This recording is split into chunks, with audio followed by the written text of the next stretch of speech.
मैं हाजी इरफान, आप देख रहे हैं CNN TV news. Standing ovation में लेना चाहिए अभी तक तक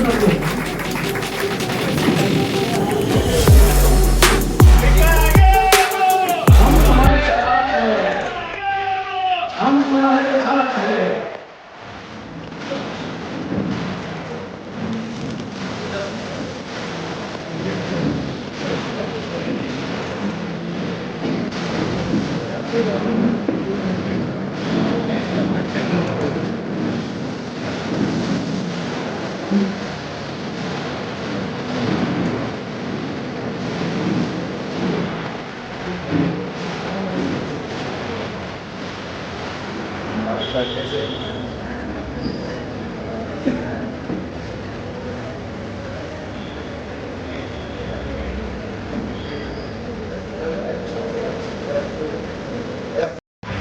जनाब अभी कामदार साहब हम तहरीर से शुक्रिया अदा करते हैं कि आप यहाँ तशरीफ लाए और हमारे हॉकर्स यूनियन की जो तरक्की के लिए उन्हीं का हाथ रहा है। मैं इनके लिए फिर अर्ज करूँगा कि फानूस बन के जिसकी हिफाजत हवा करे, फानूस बन के जिसकी हिफाजत हवा करे, वो शब्द क्या बुझे जिसे रोशन खुदा करे।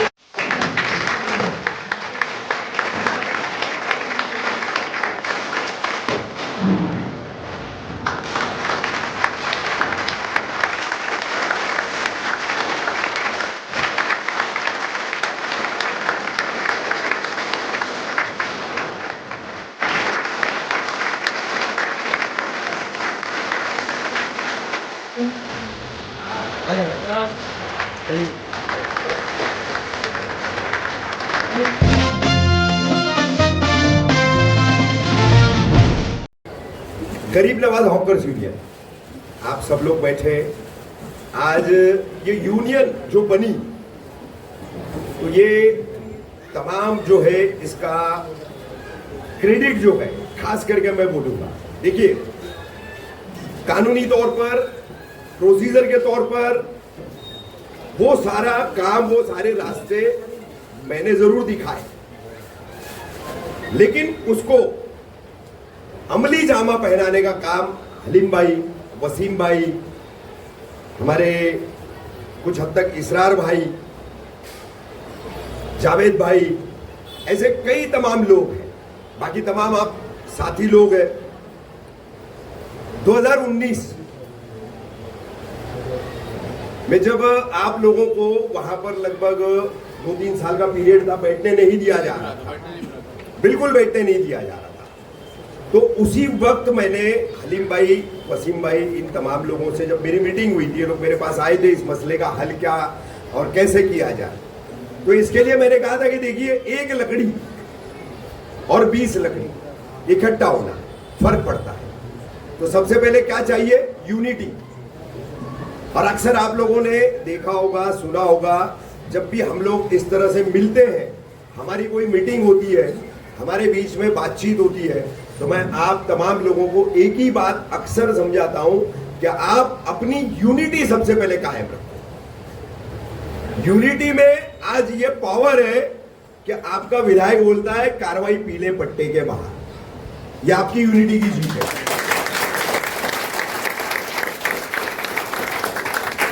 मुमरा बाजार, कौसा बाजार छोड़ेंगे, ये 2 जगह छोड़ेंगे, तो पूरे शहर में सिर्फ मान्यता किसको थी?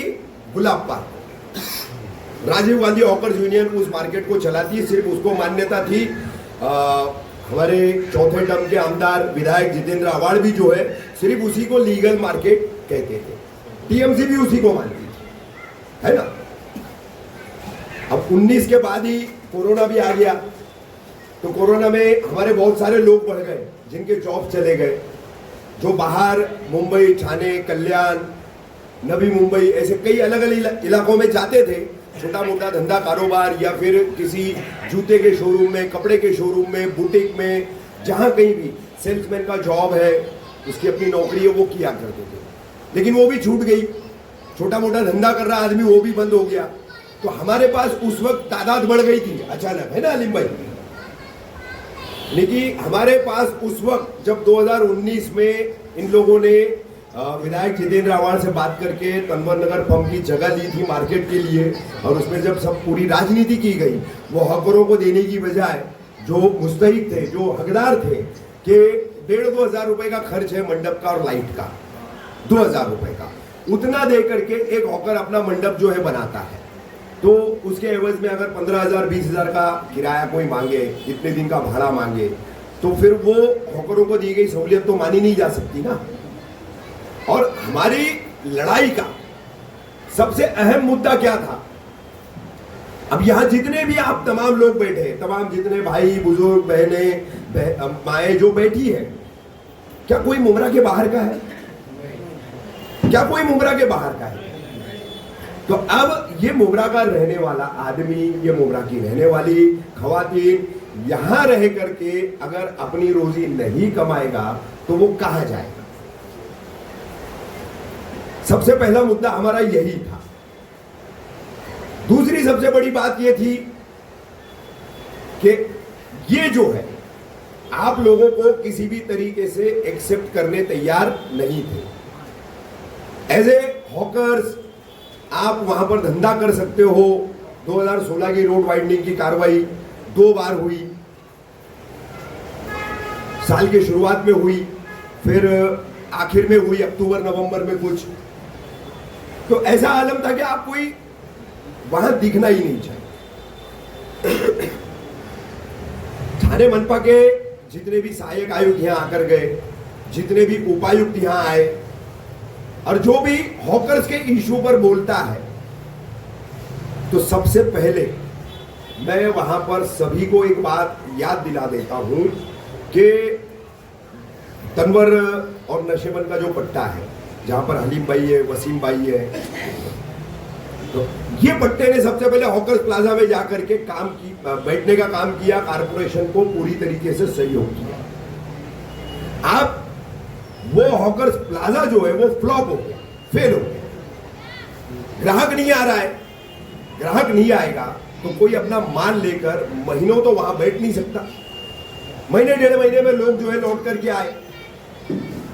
लेकिन जिन लोगों ने आपके हॉकर्स प्लाजा को कबूला, उसको माना, वहां गए, वहां धंधा नहीं हो रहा, तो आप जो है उनकी मान्यता जो है वो स्वीकार नहीं कर रहे, उनको एक्सेप्टेंस नहीं दे रहे प्रशासन के तौर पर। क्योंकि उस वक्त यूनियन नहीं थी, उस वक्त यूनियन नहीं थी।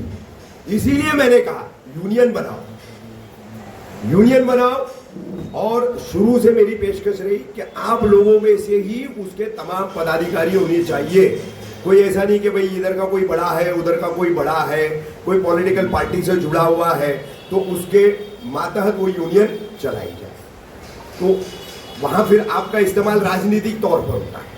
इतना अच्छा बड़ा क्राउड है, मुमरा कौसा के अलग अलग इलाकों में, अलग अलग एरिया में रहने वाले आप तमाम लोग, तो हर किसी के लिए एक बहुत बड़ा सरमाया बन जाता है, राजनीतिक तौर पर, खास तौर पर। तो ये यूनिटी जो है वो सबको आने के लिए मजबूर करती है। कई लोग आए, कुछ हमारे कुछ साथियों के जरिए उन्होंने कोशिशें की पॉलिटिकली इस यूनियन को वो काबिज करे, पॉलिटिकली जो है वो तुम लोगों को बांधे रखे। कुछ अरसे के लिए मैं नहीं था, उस वक्त ये मसले खड़े हुए तो वसीम भाई, अलीम भाई फोन पर पूरा अपडेट देते थे, पूरी बातचीत होती थी। तो पॉलिटिकली अगर हम जाएंगे तो फिर हम हॉकर नहीं रह जाएंगे। हम अपना घर परिवार चलाने के लिए, हमारी और तमाम यहाँ के जितनी पॉलिटिकल पार्टियां हैं, सबकी मांगे हॉकर जोन दो, हॉकर जोन दो, सालों से ये मांगे। उसी के चलते वो हॉकर्स प्लाजा बना था 8 करोड़ रुपए खर्च करके, 8 से 9 करोड़ रुपए खर्च हुए थे, सब पैसे मिट्टी हो गए। अब आपको सुप्रीम कोर्ट की हॉकर्स पॉलिसी के तहत, जो शुरू से मैं कह रहा हूं अली भाई, और जैसे कि मेरे भाई अनिफ कामदार, उन्होंने भी हॉकर्स के मसलों के ऊपर बहुत सारा काम किया है, बहुत सारे आरटीआई उन्होंने डाले हैं, बहुत सारी चीजें उनकी तरफ से भी चलती रहती है। तो उसका एक ही निचोड़ है कि हॉकर्स का जो जोन है वो चंद दूरी पर जो है वो सड़क पर ही होता है, वो सड़क पर ही होता है। तो आज हमारे पास पुलिस स्टेशन से आगे हम आते हैं, हम लगभग शिमला पार्क तक चले जाएं या वाई जंक्शन तक चले जाएं, तो दो बार की 2016 की रोड वाइंडिंग की कार्रवाई ने रोड इतना चौड़ा कर दिया कि आप वहां पर जोन बना सकते हो। अब देखो इलीगल पार्किंग चल रही है ना, 500, 200, 700 रिक्शाएं जो है मैं कंपनी में आप चले जाओ, वाई जंक्शन के पास आप चले जाओ, बीच बीच में छोटे छोटे स्पॉट आपको मिलेंगे, 15 रिक्शा, 20 रिक्शा, 50 रिक्शाएं खड़ी है। कहां है? रोड पर ही है ना। और बाकायदा उसका पार्किंग का पैसा लेकर के वो पार्किंग चलाई जा रही है। कौन चला रहा है? म्युनिसिपल कारपोरेशन थोड़ी ना चला रही है। म्युनिसिपल कारपोरेशन ने कोई अलॉटमेंट ही नहीं किया है। आलम तो यह है कि जो दिव्यांग नहीं है वो भी आज दिव्यांग का स्टॉल लगा रहा है, और उसमें हो क्या रहा है? मोटर बाइक के स्पेयर पार्ट्स बेचे जा रहे हैं, वहां पे गैरेजेस चलाई जा रही है। भाई दिव्यांगों के लिए जो पॉलिसी है कहां पर है? ठाणे मनपा प्रशासन बताए ना। और उसकी जो अलॉटमेंट की जगह है, कोई भी हमारे यूनियन में जो भी दिव्यांग सदस्य होंगे उन्होंने अगर उस पर काम नहीं किया है तो वो दिव्यांगों से जाकर के देखे, पूछे, उनको जो उनके फिजिकल डिसेबिलिटी का जो सर्टिफिकेट मिलता है, दिव्यांग होने का प्रमाण पत्र जिसको कहते हैं, वो प्रमाण पत्र मिलने के बाद उसको जब पूरी टॉप टू बॉटम मंजूरी मिलती है कि इसका खोमचा या इसका बाकड़ा या छपड़ी जो भी कह लो वो कहां लगी, उसका एक अलॉटमेंट होता है। आज अलॉटमेंट कहीं और है, वो स्टॉल्स लग रहे कहीं और है। एमएमएलई में चले जाओ आप, कितने स्टॉल्स हैं। अब करप्शन के तहत जैसे आपको परेशान किया जाता, ये सिर्फ एक उदाहरण मैंने आप लोगों को बताया कि अगर आदमी एक ही फील्ड में होता है और जब वो बटा हुआ होता है ना तो उसकी कोई सुनवाई करने वाला होता नहीं। ये यूनियन यहां तक लाने में, इतना आप लोगों को सबको जोड़ने में, हलीम भाई है, जावेद भाई है, इनके तमाम साथी है, रहीम भाई है, सभी के नाम तो मैं नहीं ले पाऊंगा, ठीक है, भाई वगैरह जो है, मतलब दोस्त अपार्टमेंट का पट्टा है, ठीक है, वहां पर खाला है, वो आपा है, और ऐसे ये नशेबंद में बैठती है आपा, वो आप नशेबंद की तरफ लगाते हैं ना। हाँ, तो ये लोग ये शुरू से जुड़े, कहीं डगमगाई नहीं, कहीं गए नहीं, किसी की तरफ घूमने का मामला। जैसे कुछ लोग आए बीच में, दोस्त अपार्टमेंट के पट्टे में कोशिशें की, उन्होंने अपने तौर पर कुछ चलाने की कोशिश की, ठीक है, लेकिन कुछ अरसा चला फिर नाकाम हो गए। तो इंपॉर्टेंट क्या है? इंपॉर्टेंट है आपकी एकता, आपकी यूनिटी। अगर नशेबंद के पट्टे में कुछ हो रहा है तो तनवर और दोस्त अपार्टमेंट दोनों पट्टे के लोगों ने मिलकर के नशेबंद के अपने भाइयों के साथ में खड़ा रहे। आगे के किसी के पट्टे में कुछ हो रहा है तो बाकी के दोनों पट्टे के लोगों ने, 4 पट्टे थे हमारे पास, किस्मत हमने एक्सक्लूड कर दिया। क्यों कर दिया? सभी लोगों को पता है, सभी लोगों को पता है। अब बीच में फिर एक बार कार्रवाई का जो दौर चला तो भागकर आए वो किस्मत वाले हमारे पास। भागकर आने के बाद में हमने मदद की। क्यों की? कि वह हमारे शहर के लोग हैं, हमसे उन्होंने वफा नहीं की, हमसे उन्होंने वफा नहीं की, क्योंकि 2022 का वो वक्त सभी को याद है कि किस्मत के पट्टे से या नईम खान साहब के बंगले से लेकर के कब्रिस्तान के कॉर्नर तक, दोस्त अपार्टमेंट के पट्टे तक, किस तरह से राइट कंट्रोल पुलिस को भेज करके सबको डंडे मार करके काला नीला करके भगाया जा रहा। तो कितनी हमने जद्दोजहद की, राजनीतिक तौर पर, एडमिनिस्ट्रेटिव लेवल पर हमने कितनी बड़ी उस वक्त लड़ाई लड़ी, कितना प्रेशर हमने किस तरीके से बनाया, जिसके बाद उस वक्त के सहायक आयुक्त सागर सालुंके और Dhananjay Gosavi executive deputy engineer थे, फिर एग्जीक्यूटिव बने। अब धनंजय गोसावी के नाम से आप कोई भी ऐसा नहीं है जो ना वाकिफ हो। पिछले साल 2 साल में जो आया होगा वो शायद नहीं जानता होगा, लेकिन धनंजय गोसावी ये जो इंजीनियर थे हमारे एग्जीक्यूटिव, उनको सभी जानते हैं। तो वो किस तरह से कार्रवाई करते थे, क्या करते थे, सभी को पता है। अब वो 2022 का मामला होने के बाद किस्मत के तमाम वो हॉकर्स हमारे साथ बैठने मिल गया, चले गए। हमारी अलग यूनियन है, वो 50 आदमी अलग है, वो 50 आदमी अलग है। आप अलग से कुछ देने लेने पहुंचाने के लिए पैसे इकट्ठा कर रहे हो, मुझे कहने की जरूरत नहीं। शुरुआती दौर से जब इसका नाम हमने संघर्ष हॉकर्स यूनियन रखा था, पहला नाम, और संघर्ष को बदल करके फिर गरीब नवाज किया गया, तो संघर्ष के शुरुआती दौर से लेकर अब तक का ये, जब आप लोगों से मैं मिलता हूं, कभी आकर के मैं 2 अपार्टमेंट पे मिला हूं, कभी नशेमंद तनवर पे मिला हूं, तो उस वक्त वसीम भाई है, हलीम भाई है, इसरार भाई भी थे, काफी नाराज है बेचारे, ठीक है, अल्लाह उनकी नाराजगी को दूर करे, पुराने साथी हमारे इसरार भाई, लेकिन सोच का कुछ फर्क, समझने का कुछ फर्क। एक टीम है तो टीम को टीम की तरह लेकर चलना पड़ता है। जब से यूनियन बनी अब तक यहां हलीम भाई खड़े हैं, वसीम भाई है, रहीम है, जावेद भाई खड़े हैं, बिलाल भाई है, ऐसे कई लोग हैं जो अक्सर मुझसे मीटिंग करते, कोई भी मसले मसाइल में, तो मशवरे में जो बरकत है, शुरुआती दौर में इनके जिद पर, इनके बिल्कुल फोर्स करने पर 2 साल तक लगभग अध्यक्ष वही था यूनियन का। उसके बावजूद जब हमारी मीटिंग्स होती थी तो मैं इनसे सामने से सजेशंस मांगता था, इनके सुझाव मांगता था। मैं अध्यक्ष हूं इसलिए मैं कुछ कह दूं, वही करना चाहिए, वही करना पड़ेगा, तो ऐसा भी नहीं होना चाहिए, ऐसा भी नहीं होना चाहिए।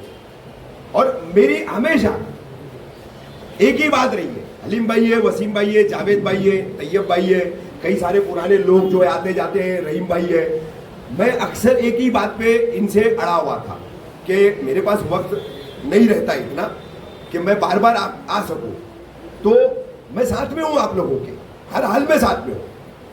आप लोग अपने में से अध्यक्ष चुनो, प्रेसिडेंट जो है वो अपने में से चुनो, कोई पॉलिटिकल या बाहर का आदमी अध्यक्ष नहीं होना चाहिए, ये मेरी सबसे पहली शर्त है।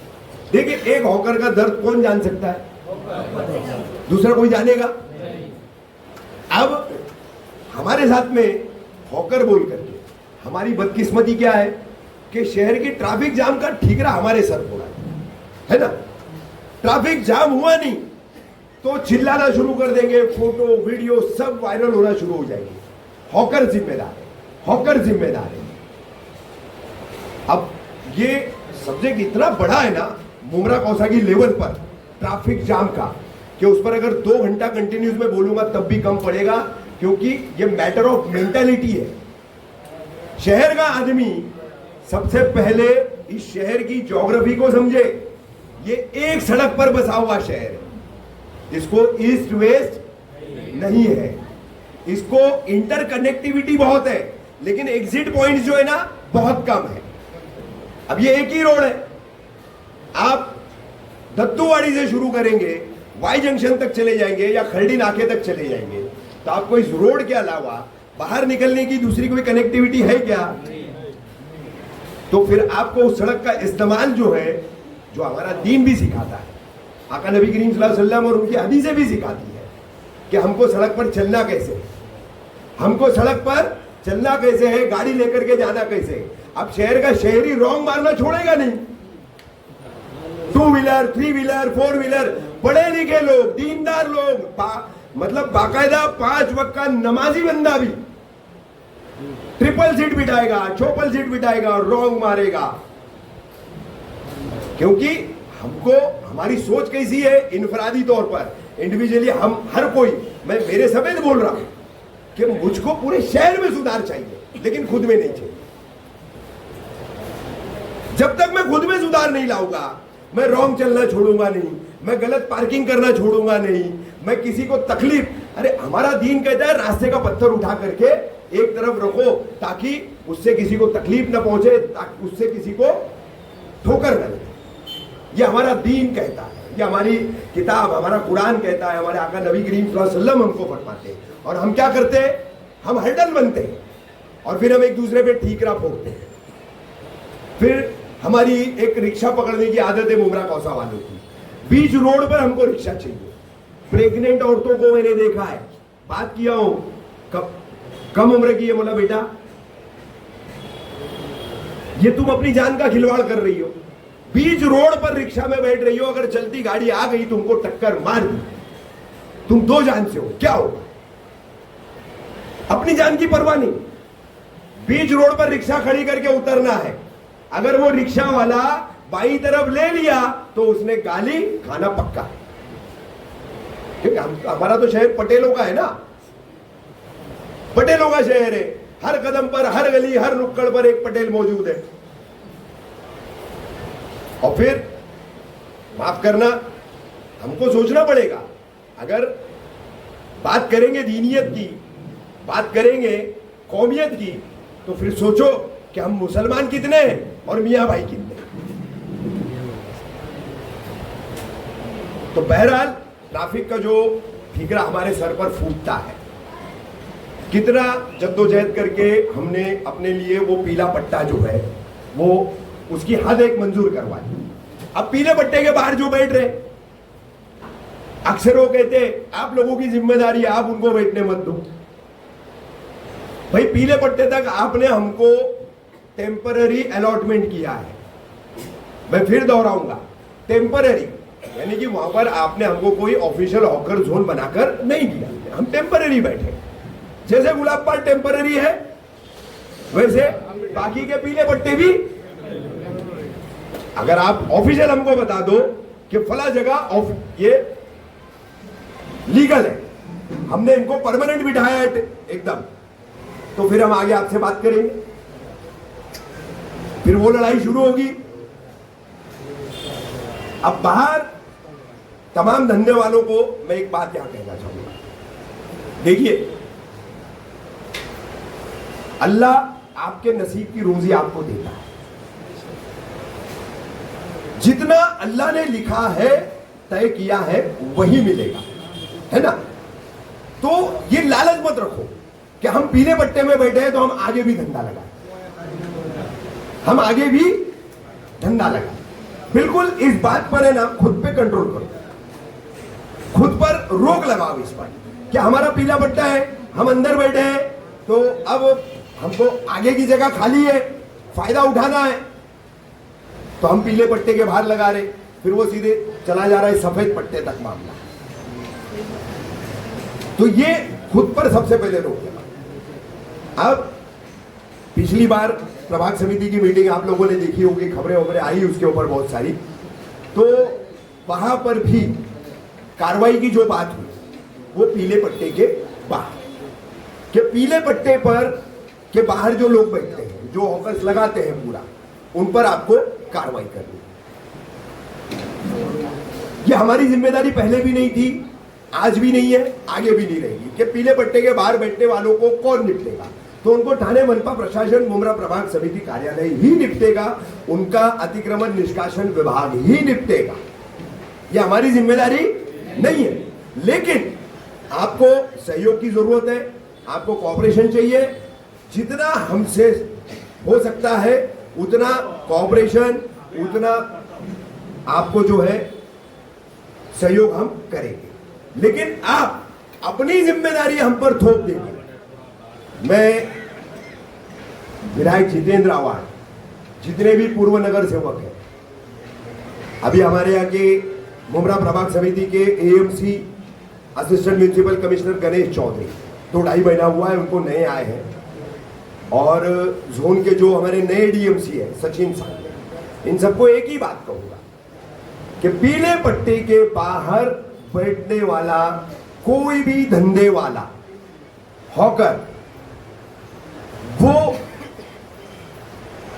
हटाना, उसको देखना, उस पर कार्रवाई करना ये आपकी जिम्मेदारी है। गरीब नवाज हॉकर्स यूनियन और उससे जुड़े हॉकर्स की जिम्मेदारी नहीं है। आप अपना काम करें, विजिलेंस रखें, आपके पास टीमें हैं, बड़े बड़े क्रैप कटर लगा करके आप बड़ी बड़ी बिल्डिंगें जो डेमोलिश कर दे रहे है ना। मां बहनें रोती बिलखती रह जा रही है, आप डेमोलिश कर रहे हैं। आप इतना बड़ा काम करके दिखा रहे लोगों को बेघर करने का, लेकिन लोगों को चलने के लिए जो है आपकी मान्यता के मुताबिक पीले पट्टे के बाहर बैठने वाला हॉकर आप हटा नहीं पा रहे और उसका ठिकरा आप हम पर ठोके। इसीलिए मैंने आप लोगों से भी गुजारिश की कि आगे धंधा लगाने की लालच मत रखिए। आगे धंधा लगाने की यानी पीले पट्टे के बाहर वो लालच मत रखिए। देखिए, सोच जब एक जैसी नहीं बन पाती है ना तो मुश्किलात होती है। अगर शुरू में किस्मत वालों ने थोड़ा सा अलग लाइन पकड़ी, वो अलग लाइन नहीं पकड़ते तो आज जितने बेचारे इधर उधर होकर के धंधा करना पड़ रहा है ना जिनको, उन पर ये नौबत नहीं आती। एडजस्ट हो जाते, एकोमोडेट हो जाते। हमने एक पॉलिसी क्या बनाई थी कि चारों पट्टों में पीले पट्टे के अंदर हम सबको एक जैसी जगह का अलॉटमेंट करें। अब कोई 6x8 में फैला हुआ है, कोई 2x4 में फैला हुआ है ना। यानी कि भाई मेरे पीछे इन्वेस्ट करने वाला, फाइनेंस करने वाला या मुझे माल देने वाला जितना बड़ा उतना मेरा धंधा बड़ा। तो आपका दीन आपको क्या सिखाता है? हमको कुरान ने क्या हुक्म दिया है, आका नबी करीम सल्लल्लाहु अलैहि वसल्लम की हदीस ने क्या हुक्म दिया है? 10 ग्राहक आपके पास हो जाए, आपका कोटा पूरा हो गया उस दिन का, तो आप पर फर्जे है न कि आने वाला 11वां ग्राहक आप जो सामान बेच रहे उसी तरह का सामान बेचने वाली दुकान पे जो आपकी ही बाजार में लगी हुई है उसके पास भेजो।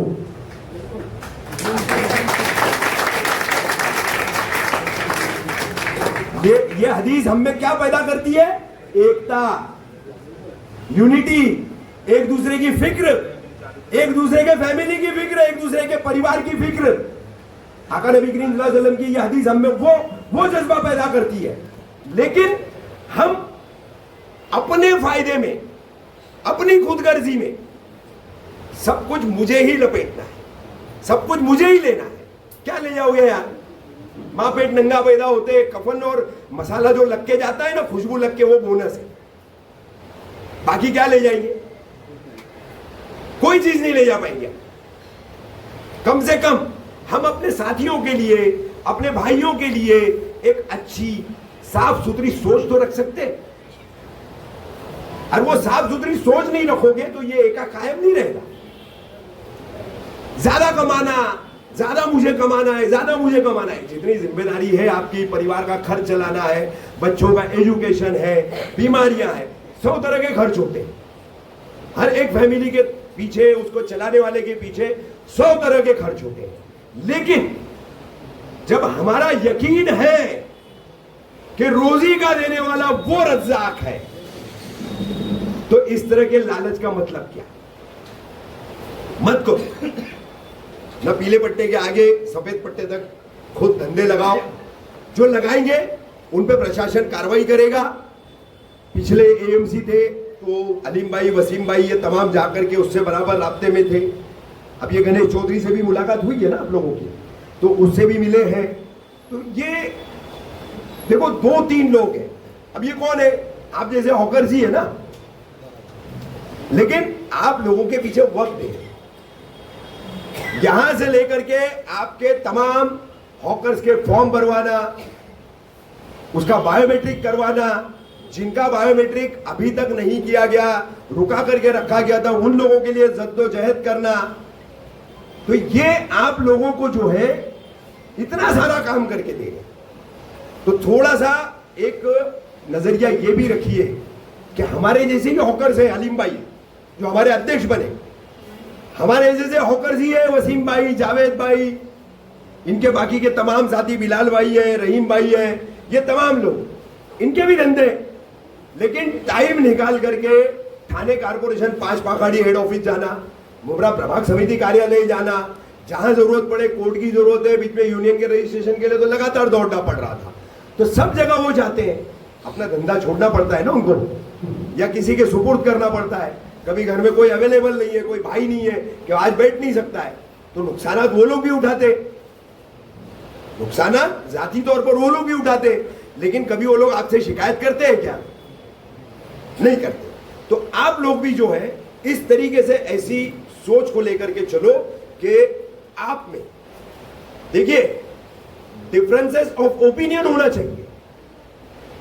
मेरी सोच अलग अलग होती है, सोच किसी भी मुद्दे पर, किसी भी इशू पर अलग अलग हो सकती है, लेकिन उस सोच की वजह से जो है आप में मनमुटाव नहीं होना चाहिए, आप में कोई तनाव नहीं होना चाहिए, किसी तरह का आपसी टकराव नहीं होना चाहिए। बात है कोई आपस में कुछ लग रहा है, बैठिए, बात कीजिए एक दूसरे से बात करने से दिल भी हल्का होता है और बात भी हल्की होती है और उसमें से रास्ता निकल करके मसला खत्म भी हो जाता है। तो अब सफर जो है हलीम भाई और वसीम भाई और उनके तमाम जितने भी साथी है, जावेद भाई है, ये सब यूनियन का लेकर के चल रहे, आगे बढ़ रहे। आप लोग इसी तरीके से इनके साथ में कायम दायम रहिए। देखिए इसमें साथ में बने रहना, इस काम को मजबूती देते रहना, ये हर एक का इंफरादी फायदा है। आप जितने भी बैठे हैं ना, सबका फायदा है, सिर्फ इनका नहीं है, या इनका चुनिंदा आप में से 10, 20, 25, 50 साथ देंगे तो उनका नहीं है, हर किसी का फायदा है। जब शुरुआत किए थे कितने लोग थे हलीम भाई? गिने चुने, शुरुआत किए गिने चुने लोग थे, लेकिन अल्हम्दुलिल्लाह आज इतना बड़ा कारवां और काफिला बना हुआ। आज प्रशासन को भी सोचना पड़ता है ना, प्रशासन मनमानी करने पर आता है, जैसे रमजान के दौरान, रमजान से पहले करने की कोशिश की तो हमने दिया जवाब प्रशासन को बताया, तो फिर प्रशासन जो है चुप हुआ, घुट्टों के बल आया। तो ये सिर्फ एकता कराती है, सिर्फ एकता। इस एकता को कायम रखो। अपनी यूनियन के जो अध्यक्ष है, जनरल सेक्रेटरी है, ट्रेजरर है, ये तमाम जितने भी लोग हैं, बाकी जितने एक्टिव मेंबर्स हैं, ये देखिए किसी भी तरह को कोई धंधा नहीं कर रहे। आप लोग देखते हैं और भी यूनियनें चल रही है, कितना पैसा लिया जाता है, जगह भाड़े पे कैसी दी जाती है, उससे कितना पैसा लिया जाता है, लाइट का अलग क्या, बाकी की बहुत सारी चीजें हैं। कौन ऐसा है जिसको नहीं पता है? लाखों रुपए की महीने की उगरानी है, लाखों रुपए। आप क्या दे रहे यूनियन को? जोर की आवाज में मुझे बताओ, क्या दे रहे? 300 रुपया महीना, 10 रुपया पर डे, है ना? क्या भारी है 10 रुपया, मुझे बताइए। अब आपके लिए हॉकर्स के फॉर्म जो है वो फिर से रिलीज करवाना, आपके बायोमेट्रिक के लिए दौड़ना, कभी कार्रवाई के मामला लगातार आते तो उसमें दौड़ना, तो यूनियन के पदाधिकारी दौड़ेंगे तो कब तक अपनी जेब का खर्च करेंगे? और इज्तिमाई लोगों के लिए दौड़ रहे हैं ना, तो इसलिए बिल्कुल एकदम मिनिमम काफी सोच विचार करके हम लोगों ने, जब फर्स्ट टाइम ये बात संघर्ष के ही वक्त से शुरू है, तो उस वक्त जो है सभी हम लोग बैठे थे, तो हम लोगों ने तय किया था कि बहुत ज्यादा नहीं, जितना भागदौड़ के लिए, पेपर वर्क के लिए, ऑफिशियल वर्क के लिए खर्च लगेगा उतना ही पैसा रखो। अब उसमें से भी हमारा एक कंसेप्ट था, लेकिन ये टूट फूट, फिर भागना, मुसीबत निकल गई तो मुंह घुमा लेना, ये जो मेंटालिटी कई लोगों की हमारे सामने जब आई ना, तो फिर हम लोग थोड़ा रुक गए। नहीं तो हमारा कंसेप्ट क्या था, इसी यूनियन के तहत आपका ये जो पैसा इकट्ठा होता है, आपकी ये जो कलेक्शन है, तो हम इसमें जो हमारे जरूरतमंद हॉकर्स भाई हैं, सिर्फ रिफंडेबल कंडीशन पर उसको लोन देने का हमारा एक कंसेप्ट था कि भाई किसी को 10,000 की जरूरत है, आज कुछ वजूहात से घर में कोई बीमार पड़ गया, उसके पीछे 4 पैसे उसके ज्यादा खर्च हो गए, उसके पीछे जो है कुछ अचानक अखराजात ज्यादा आ गए, तो आज माल लाने के लिए पैसा कम पड़ रहा है, नहीं है, तो ऐसे उस हॉकर्स को यूनियन की तरफ से लोन दिया जाए। उसकी एक टाइम लिमिट रहेगी, उतने टाइम लिमिट में उसने वो पैसा लौटाना, उस पर किसी तरह का कोई सूद, उस पर किसी तरह का कोई प्रॉफिट बिल्कुल नहीं। आपने 10 लिए हैं, आपको 10 ही लौटाने हैं, ये हमारा कंसेप्ट था। लेकिन हम अमल में ही नहीं ला पाए। क्यों नहीं ला पाए? कि बहुत सारे लोगों ने, बुरा मत मानिएगा, आप ही लोगों में से कई लोगों ने जो है ना वो पीठ में छुरा घोंपने वाला काम किया। कई लोगों ने ऐसी हरकतें की जिसमें एक बड़ा सबसे पहला बट्टा किस्मत कॉलोनी का है। मुसीबत आती है, कार्रवाई होती है, दौड़ाया जाता है, बैठने नहीं दिया जाता है, उस वक्त आप बराबर जो है पहले संघर्ष, अब गरीब नवाज इस यूनियन के पास आते हो, और जब बैठ जाते हो, रोजी रोजगार से लग जाते हो, तो आप भूल जाते हो। अब हम में से कई लोग हैं जगह दूसरे को दे दिए, आप अचानक वापस आ रहे, हमको जगह वापस दो, हमको जगह मिलनी चाहिए। कैसे देगा? आपने खुद दे के गई ना, वो जगह आपने खुद दे दी, तो वो कैसे देंगे आपको वापस? कईयों को आगे आना है, कईयों को आगे आना है, मैं पीछे हूं, मैं पीछे हूं, धंधा नहीं होता है, धंधा नहीं होता है, यानी कि तुम्हारा अल्लाह पे भरोसा, तुम धंधा नहीं होने का रोना रो रहे हो। इसका मतलब है कि तुम्हारे को यकीन ही नहीं है कि अल्लाह तुमको रोजी देगा। सब्र नाम की भी कोई चीज है जिस पर अल्लाह ने, आका नबी करीम सल्लल्लाहु अलैहि वसल्लम ने फरमाया कि बिल्कुल सब्र की रस्सी को मजबूती से थामे रहो। बहुत सारे इख्तलाफात हुए, बहुत सारी चीजें हुई, बहुत सारे मामला हुए, कितनी सारी चीजें हुई, हाँ हलीम भाई, तो हमने सब्र का दामन नहीं छोड़ा। इंटरनल डिफरेंसेस भी हुए, इख्तलाफात हुए, लेकिन उसको झगड़ों की शक्ल कभी नहीं दी गई, न लेने दी गई। बैठो, आपस में बात करो, एक दूसरे को एक दूसरे की गलती बताओ, आप यहां गलत हो, आप यहां गलत हो। देखिए, गलती बताने पर कोई बड़ा नहीं बन जाता, और गलती मान लेने पर कोई छोटा नहीं बन जाता। कोई इस तरह का जो है इज्जत हतक वाला या नीचा दिखाने वाला मामला नहीं है ये। भाई हमको समझना है, ठीक है, मुझसे भी कुछ गलत हो रहा है तो मुझे कोई बताता है ये देखो ऐसा ठीक नहीं है, समझ में आता है, हाँ सही बता रहा है आदमी, तो मानना चाहिए ना उस बात को, एक्सेप्टेंस करना चाहिए उसका। तो ये चीजें जो है, एक साझा सोच, एक पूरी आपकी ताकत जो बनाए रखी है, उस साझा सोच को जो है ज्यादा से ज्यादा बढ़ाओ, उसको ज्यादा से ज्यादा जो है मजबूती दो। आपकी यूनियन जिस तरीके से 2019 में, अब नए जो लोग होंगे उनको पता है कि नहीं पता है मुझे नहीं मालूम, जब वो तनवर पर पेट्रोल पंप पर आप लोगों को जगह देने के लिए इनसे बातचीत हुई, और फिर अचानक उसका चार्ज दूसरे को दे दिया गया, और फिर 15,000, 20,000, 25,000 ऐसे गाले के मांगे जाने लगे, तो उस वक्त अलीम भाई, वसीम भाई, इन लोगों ने मुझे इत्तला दी ऐसा ऐसा सब मामला। तो पहले दिन से मैं वहां आ रहा था। अब क्या हुआ, खंडनी का केस बना दिए मेरे ऊपर, उसके बाद एक पीठ पर ब्लेड मारा और चला गया, बोला रफीक कामदार ने मुझे मारा ब्लेड से। अरे अल्हम्दुलिल्लाह, अल्लाह ने बहुत सलाहियत, बहुत हैसियत, बहुत ताकत और बहुत मेरे जरिए जो है ना बड़े वसी रखे।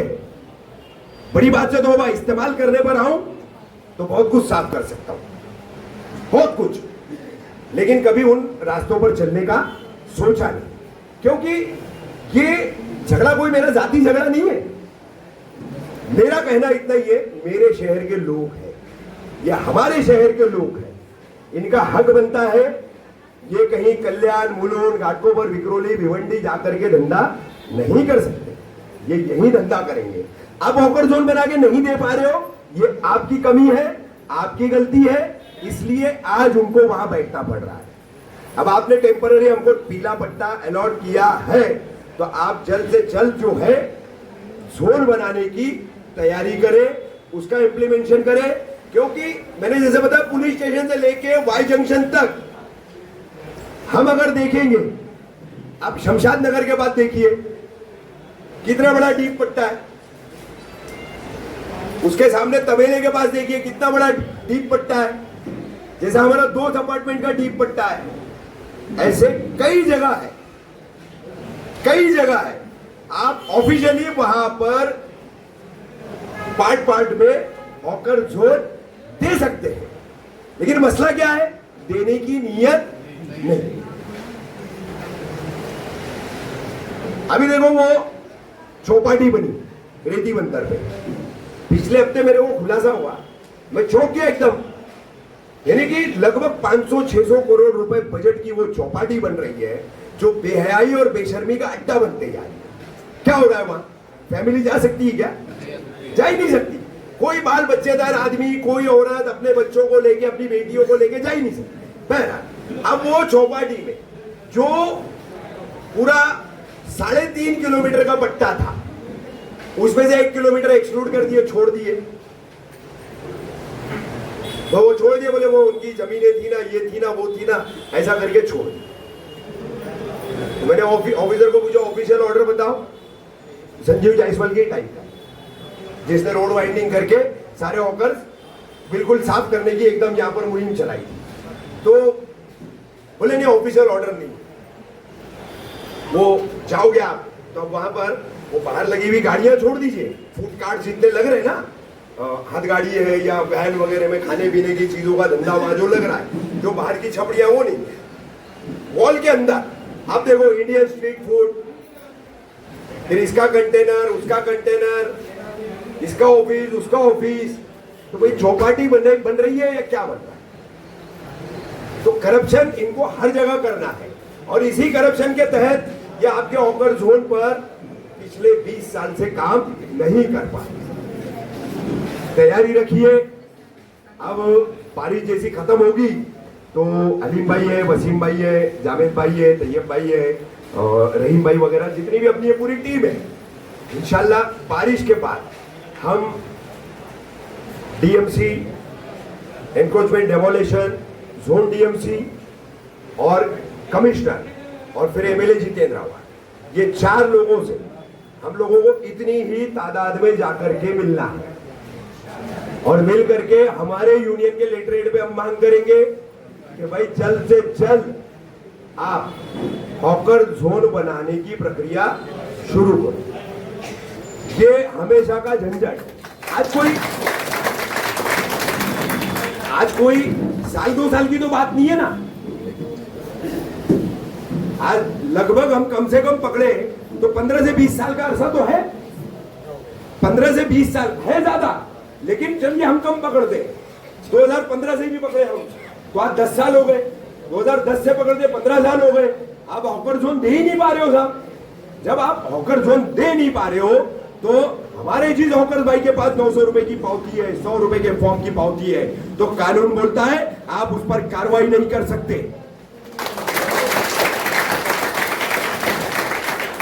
उसने बाकायदगी से 100 रुपए का फॉर्म आपसे खरीदा, आपके विंडो से, वो आपको भरकर के उसने अपने डॉक्यूमेंट्स के साथ सबमिट किया, उसके लिए जो प्रोसेसिंग फी है वो फीस 900 रुपए की उसने अदा की, उसके बाद उसकी पावती है।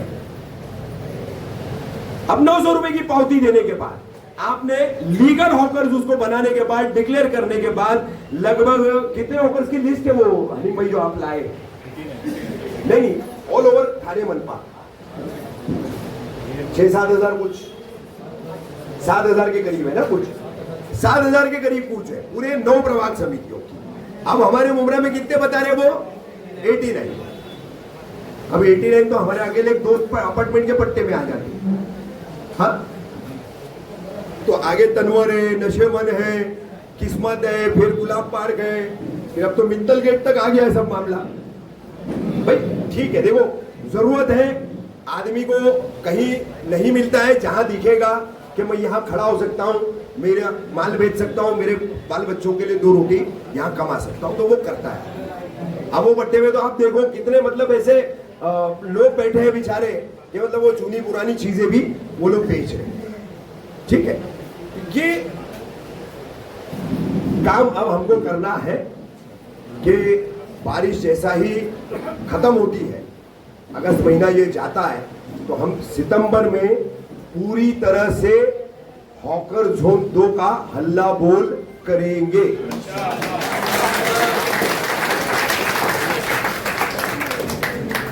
रेडी हो आप लोग सब इसके लिए? जोरदार एकदम आवाज के साथ रेडी है? हॉकर जोन लेंगे इंशाल्लाह। कैसा है देखिए, अब आप में से कितनों के पास सर्टिफिकेट जो है मिला हुआ है, कितनों के पास नहीं है। जब हम हॉकर जोन की मांग करेंगे ना, तो फिर दोबारा हम बायोमेट्रिक सर्वे ला सकते हैं। हम बायोमेट्रिक सर्वे कब ला सकते हैं? अब जितने भी लोग हैं जिन्होंने 100 रुपए का फॉर्म नहीं लिया, 900 रुपए की रसीद जिनको मिली नहीं फॉर्म सबमिशन के बाद, तो वो तमाम लोगों के लिए जो है फॉर्म शुरू करवाना, उनका बायोमेट्रिक दोबारा करवाना, तो इसके लिए जरूरी है कि पहले हॉकर जोन दो, पहले हॉकर जोन दो।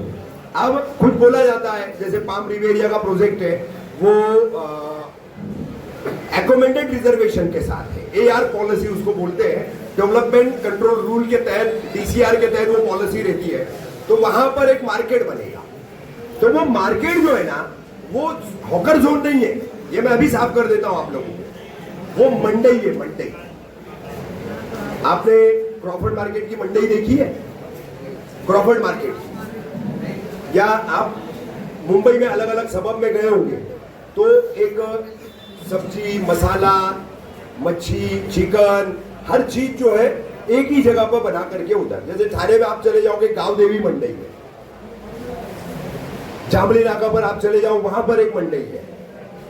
तो ऐसी ये कारपोरेशन द्वारा जो है अलॉटेड मंडई है, और बनाती भी कारपोरेशन है उसको, तो वो मंडई बन रही है। तो वहां पर जो है हमारे सभी हॉकर्स नहीं जा पाएंगे। सभी हॉकर्स, जैसे आप में से कई लोग जो है वो जूता चप्पल का धंधा लगाते हैं, आप में से कई लोग जो है कपड़े का धंधा लगाते हैं, अलग अलग वेराइटी है, तो सारी चीजें वहां एकोमोडेटेड नहीं, वो हॉकर जोन नहीं है, वो मंडई है। उस पर कोई मेरी बात हुई थी, मुझसे कहा गया था कि हम लोग बना रहे तो उसको ऐसा हैंड ओवर करेंगे, वैसा हैंड ओवर करेंगे, तो मैंने कहा ठीक है आप लोग बोल रहे हो, लेकिन ये हॉकर जोन नहीं है, ये मंडई है। तो मंडई को आप हॉकर जोन बना करके कैसा हॉकरों को दे सकते हो, हमारी यूनियन के लोगों को कैसा दे सकते हो, पहला वो प्रोसीजर मुझे आप बताओ, क्योंकि मंडई का कंसेप्ट बिल्कुल अलग होता है और हॉकर जोन का कंसेप्ट जो है वो बिल्कुल अलग है। उसके लिए नियम कानून में थोड़ा फर्क है, इसके लिए नियम कानून में थोड़ा फर्क है। और हॉकर का धंधा जो है वो मंडई में कभी होता नहीं है, उसका धंधा जो है सड़क के ही छोड़ते हो। इसमें जैसे मैंने आप लोगों को पता नहीं होगा तो रिपीट कर दूं, सुप्रीम कोर्ट के गाइडेंस पर, ऑर्डर पर हॉकर्स पॉलिसी बनी, जिसमें सुप्रीम कोर्ट के साफ तौर पर ऑर्डर्स थे, डायरेक्टिव्स थे कि एक कामकाजी आदमी, अभी तसव्वुर कीजिए आप में से कोई डेली मुंबई जाता है काम पर, रोजाना मुंबई जाता है, सुबह ट्रेन पकड़ता है, रात को ट्रेन पकड़ करके लौट कर आता है, 9-10 बजे उसको घर लौटना होता है। तो उस वक्त घर से फोन आता है कि ये चीज नहीं है, वो चीज नहीं है, आते हुए लेते आना। ये बात सुप्रीम कोर्ट ने पॉइंट आउट करके कही है, जो मैंने अभी आपको बताई, कि काम पर से लौटने वाला आदमी 2-5 किलोमीटर और दूर किसी बाजार में नहीं जाएगा, वो घर जाते हुए जो रास्ते में हॉकर से सब्जी वाले हैं, मसाले वाले हैं, इमिटेशन वाले हैं, ग्रोसरी वाले हैं, जो भी है, जितनी भी वेराइटी फैकल्टी है, उस वहीं से वो खरीदी करके घर पर जाएगा, वो अलग से मार्केट में नहीं जाएगा। ये ऑब्जर्वेशन सुप्रीम कोर्ट का। तो सुप्रीम कोर्ट ने उसी के तहत बोला कि आपको सड़क पर ही जोन देने हैं, लेकिन उसके डिस्टेंस को मेंटेन करते हुए। भाई 100 मीटर दूरी पर एक है, फिर अगले 100 मीटर दूरी पर एक है। जैसे कि एक लाइन बन गई है हमारे यहाँ, अभी हमारे यहाँ जो है एक लाइन बन गई है। यहां से हम शुरू करेंगे अमृतनगर से, मित्तल के नाके से, तो हम कब्रिस्तान तक, तो ये पूरा घेटो बन गया ना, घेटो बन गया। अब यही घेटो अगर हम पार्ट में इसको जोन में डिवाइड कर देंगे तो गर्दी भी डिवाइड हो जाएगी, भीड़ भी डिवाइड हो जाएगी। वो भीड़ जो है वो एक ही पट्टे में नहीं आएगी पूरी। हाँ, रमजान में कोई इलाज नहीं है, रमजान में कोई इलाज नहीं है। रमजान में पूरा शहर ही जोन है, साफ बोलता हूं, क्योंकि अब जरूरतमंद लोग इतने बढ़ चुके हैं, महंगाई बढ़ रही है, चीजों का मामला ऐसा हो गया है, कमाई कम होती जा रही है लोगों की, तो आदमी कैसे गुजारा करे। त्योहार का मामला रहता है, रमजान का मामला रहता है, रोजे रखने होते हैं, घर में बाल बच्चे बीवी सभी रोजे रखते हैं, तो आदमी सोचता है कि कहीं से तो मैं 2 पैसे कमा लूं और अच्छे से कमाऊं। कहीं डाका तो नहीं डाल रहा है, कहीं ड्रग्स तो नहीं बेच रहा है, कहीं छीना झपटी तो नहीं कर रहा है, मेहनत करके ईमानदारी से हलाल रिज़्क कमाने के ऊपर उसका जोर होता है। तो इसलिए रमजान में भी जो है, अभी ये रमजान में तो आप लोगों को शायद पता नहीं होगा कि बंबई तक के हॉकर्स हमारे शहर में आए थे, देखे होंगे आप लोगों ने। क्यों आए? वजह यही है कि अब बीजेपी सरकारों ने जो एक ट्रेंड सेट कर रखा है ना, किसी भी स्टेशन के बाहर अब्दुल नहीं चलेगा, किसी भी स्टेशन के बाहर अब्दुल नहीं चलेगा। जाके देख लीजिए आप, नाकोदा मोहल्ला का हाल, क्रॉफर्ड मार्केट, लोहार चाल, उस तरफ के जितने मार्केट्स है,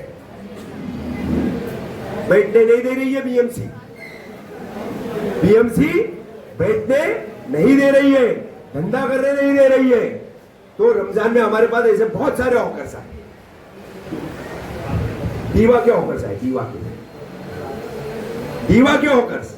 अमृतनगर में मेरे ऑफिस के नीचे धंधा लगाया उन्होंने, अजीब, मेरे ऑफिस के नीचे एक गुजराती है, एक राजस्थानी है, मारवाड़ी, दोनों ने धंधा लगाया, जीन्स शर्ट बेच रहे। बोलने के कुछ बच्चे आए, पैसा दो, इतना देना पड़ेगा। तो करीब में ही वो देखा होगा आप लोगों ने, एक दीनी किताबें इतर वगैरह बेचने वाला आरिफ करके लड़का है, उसका टपरी है, उसकी गन्ने के जूस वाला है, और उसके बाजू में तो आरिफ ने वो बच्चों को बुलाया, चाचू बहुत मारेंगे, हाँ इधर पैसा वैसा मांगने आएंगे ना तो बहुत मारेंगे तुमको, भागो इधर। चाचू ने उनको हाँ बोले लगाने के लिए। अब जगह खाली पड़ी है, कहीं से कोई आया है उम्मीद लेकर के, आस लेकर के, वो हिंदू है कि वो मुसलमान है कि वो ईसाई है कि सिख है, वो नहीं देख रहा है, हमको वो नहीं देख रहा है। हमारे दीन ने क्या कहा, कोई आपसे मदद मांगता है और वो मदद का मुस्तहिक है तो उसकी मदद करो, उसकी मदद होनी चाहिए। अब वो गुजराती भाई था, वो राजस्थानी भाई था, मारवाड़ी भाई, दोनों ने अपने अपने धंधे लगाए। अच्छा, वो कहीं और आगे लगा रहे थे, वहां पर उनसे पर डे पहले 1000 रुपये लिया गया और आखिरी 2 दिनों में उनको बोला गया कि अब पैसा बढ़ा के देना पड़ेगा। कितना? 1500 रुपये। उसने बोला भाई इतना तो नहीं दे पाऊंगा मैं। तो ये पहले जीन्स और शर्ट का धंधा लगाने वाला जो गुजराती था, वो भी दीवा का ही, तो उसने उसको बोला अरे मैं जहां लगाता हूं वहां तो पैसा ही नहीं लेते, और कोई अगर आता भी है तो उसको भगा दिया जाता है। अरे बोले कहाँ है? तो दूसरे दिन उसको वो राजस्थानी मारवाड़ी को भी वो लेकर के आया और उसने उधर अपनी जीन्स का उसने भी धंधा लगाया। मैंने दोनों से कहा कि जाकर के दीवा में बताना मुमरा में किस शान से धंधा करके आया।